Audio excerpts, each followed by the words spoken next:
Hello, viewers, and welcome to Shaping Generations, a program designed to align you with God's divine purpose. I'm Dr. Simon Muwowo. See you after the break.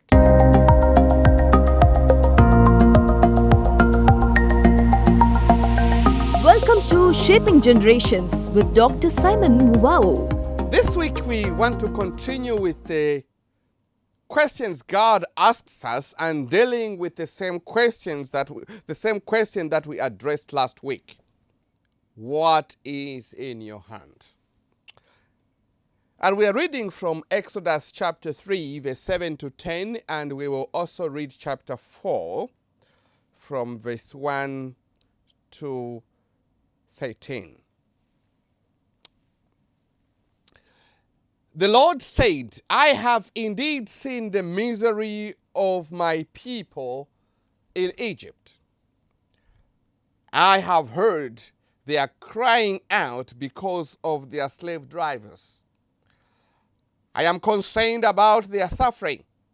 So I have come down to rescue them from the hand of the Egyptians and to bring them out of the land into a good and spacious land, a land flowing with milk and honey, the home of the Canaanites, Hittites, Amorites, Perizzites, Hivites, and Jebusites.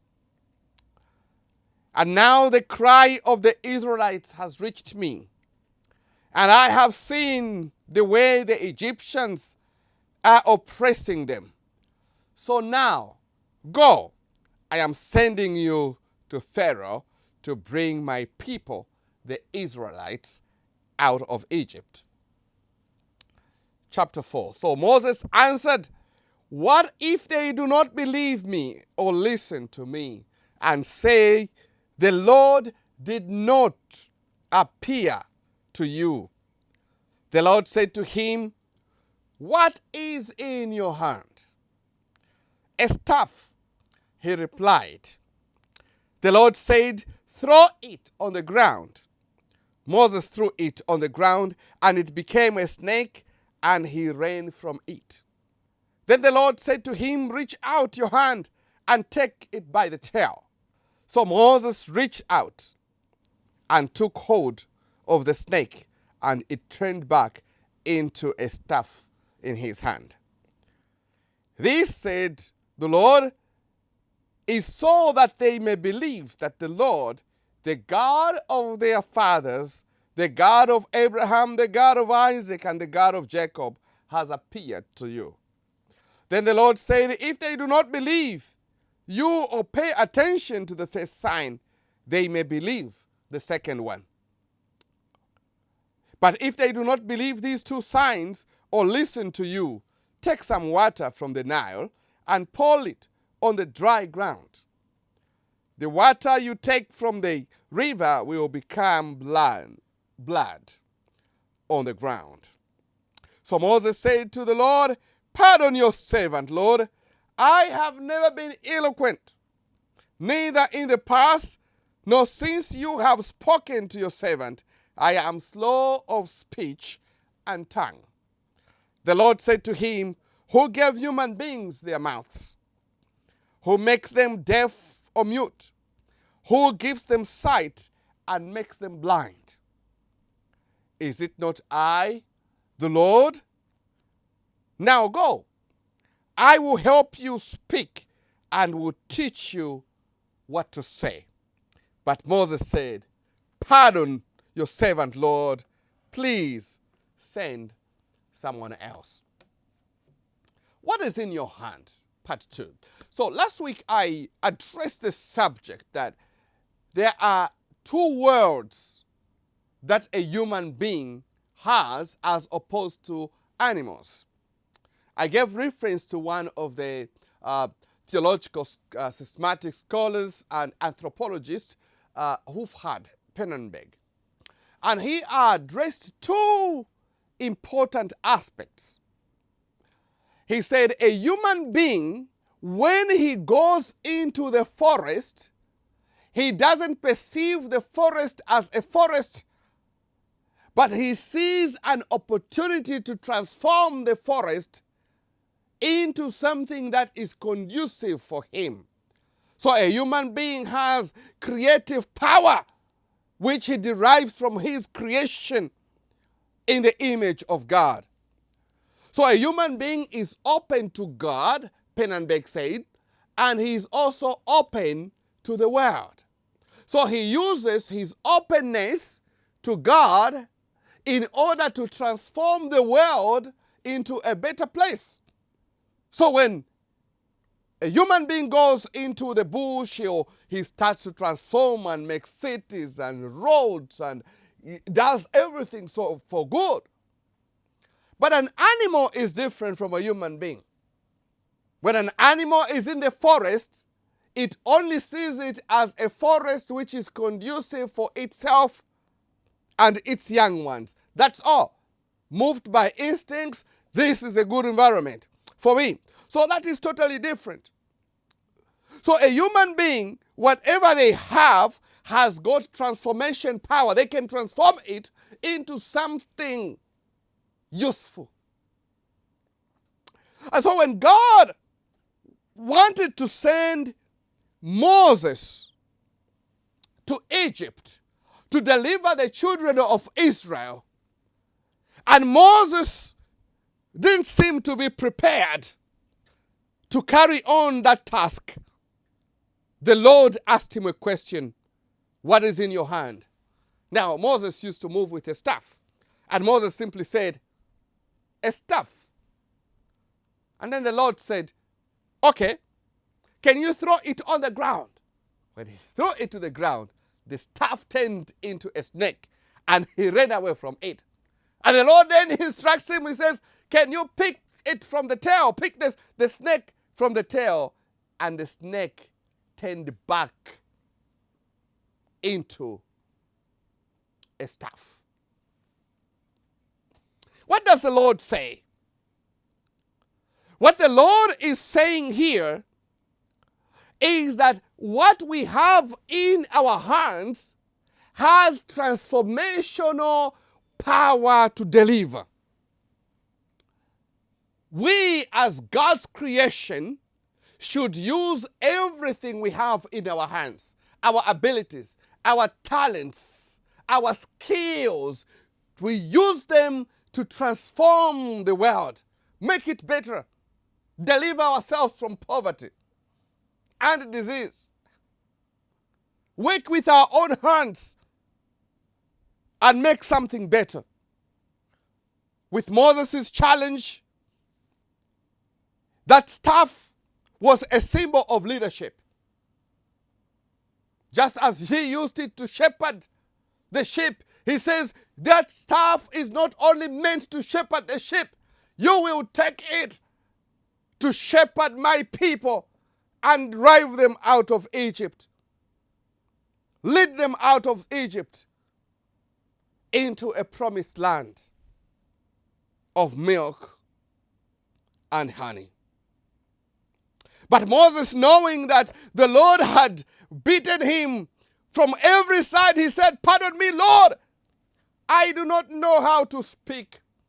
My speech is not good. But I want you to know that sometimes when we are afraid to take on certain challenges, we are always thinking in the negative. We always devalue ourselves, convince ourselves of failure instead of success. So, this is what happens with Moses. When God convinced him that, Moses, you are the right man that I am sending, he says, I can't speak, Lord. Look for someone else. Sometimes when we ignore God's call, we end up losing the blessings that the Lord has for us. And we lose them completely. And go our own way, leaving God behind. But then God had something to remind him. Moses, you have to go to Egypt. If not, I will I will let your brother come with you, Aaron, so that together you can bring my children out of Egypt. But now, look at the complaint that he is giving. I can't speak. If we go to Acts chapter 7, verse 22, it explains how Moses was shaped. You know, someone who was in the palace in Pharaoh's court, who understood everything, who was sent to the best of the schools in Egypt. He says, well, I can't speak. Now, this is what Acts chapter 7, verse 22 says. Moses was educated in all wisdom of the Egyptians and was powerful in speech and in action. Moses himself had experienced a miracle in his life. Actually, his name was Miracle itself. So when God was searching for someone, he is looking for someone who can tell a testimony, who can speak of an experience. So when God is calling when God is calling Moses, the first thing which comes is that this is a man who understands all the philosophies of Egypt, the education system. He's eloquent. He knows the protocols of the palace. So God qualified him, while he himself was disqualifying himself from taking on the responsibilities. What is in your hands? So when Moses decided to escape out of all this so that he could just be excused, the Lord said to him in verse 11 of Exodus chapter 4, who gave human beings their mouths? Who makes them deaf or mute? Who gives them sight or makes them blind? Is it not I, the Lord? Now go. I will help you speak and will teach you what to say. How interesting it is how God engages us.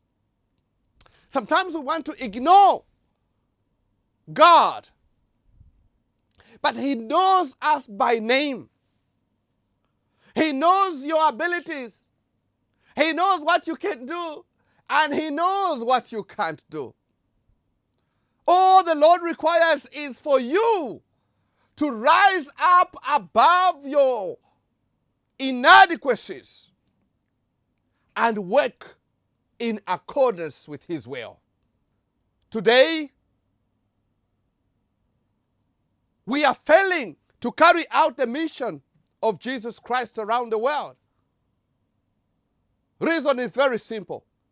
No one is ready to go. Everyone has got one complaint to the other. I remember those times when there were crusades everywhere. I remember those times when there were revival meetings everywhere. I remember when men and women of God had to move from country to country proclaiming the good news. But many of them today, we have a lot of complaints. No. I have to do this. No. It's too far away. No. It's because of this. No. I can't do. No. I don't have the ability. I do not have the education. I do not have an understanding. We talk about all these things every time and then. The Lord keeps asking the same question. What is in your hand? Begin to evaluate yourself, because the Lord is counting on you. The Lord wants to release you. Rise up above your weaknesses. Rise up above your fear. For the Lord does not give us the spirit of fear, but of love and sound mind. Moses was afraid to face Pharaoh. And the Lord said, I will put my spirit in you. I will strengthen you. And the story is known about how Moses was able to do God's work. But this is well known. All of us have lived under this shadow of disqualifying ourselves. All of us have lived in this shadow of self-pity. All of us have lived in this shadow of fear. In fact, we have made fear another god, a small god that we worship, not able to move on. And Paul wrote to the Ephesians church in Ephesians chapter 2 verse 3. All of us also lived among them, at one time gratifying the cravings of our flesh and following its desires and thoughts. Like the rest, we were by nature deserving wrath. All of us, at one point, we follow what the flesh directs us to. What we feel and see, we start thinking about just the environment where we are. Just sitting down and saying, this is just the environment, this is where I am. And the Lord said, no. Anything that you have in your hand possesses power to help you transform the world. What is God's call on your life?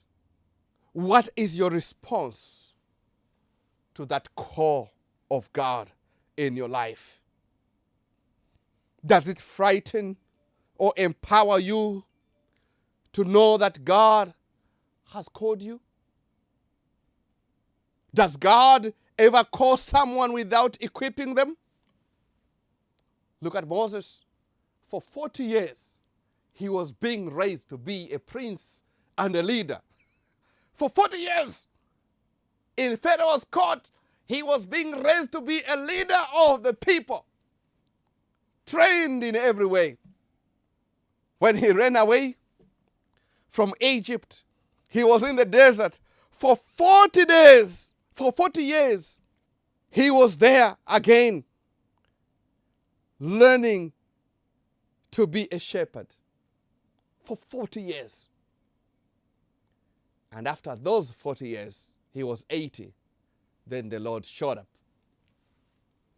And for 40 years, he led the children of Israel into Canaan. So it was 40, 40, 40, 40. That was Moses. So God made sure he put him in a particular training.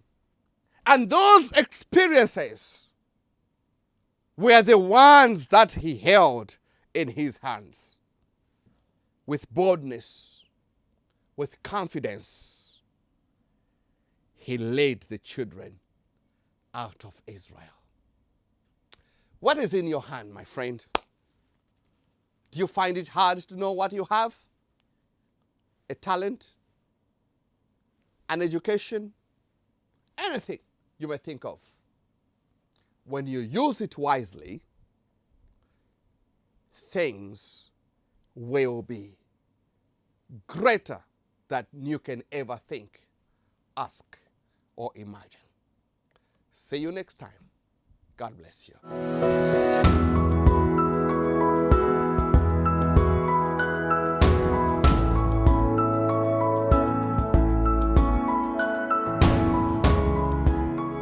Thank you for watching Shaping Generations with Dr. Simon Muwowo. We would like to hear from you. For prayer and counseling support, do not hesitate to contact us. Our email address is info@shapinggenerations.com. You can also call us on WhatsApp 709-567-2915 or visit our website at www.shapinggenerations.com and fill up a prayer request and counseling form, and we will get back to you as soon as possible. Until next time, God bless you and Shalom.